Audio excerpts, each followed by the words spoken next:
Why, in your opinion, do you think the Auditor General gave you, as the VC of TUC, an adverse report? Well, it is possible that certain things, especially as you mentioned, so many small issues were not fully paid attention to. But as far as I remember, all those queries were responded to.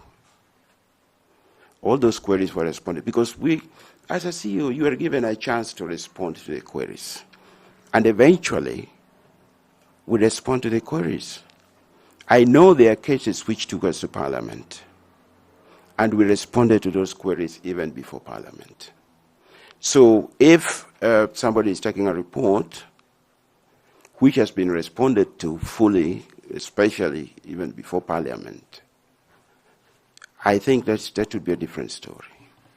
In your subsequent year, did you receive a clean report after 2021? 2022, 2023, was your report a clean report? I didn't receive any report that can be considered to have been adverse.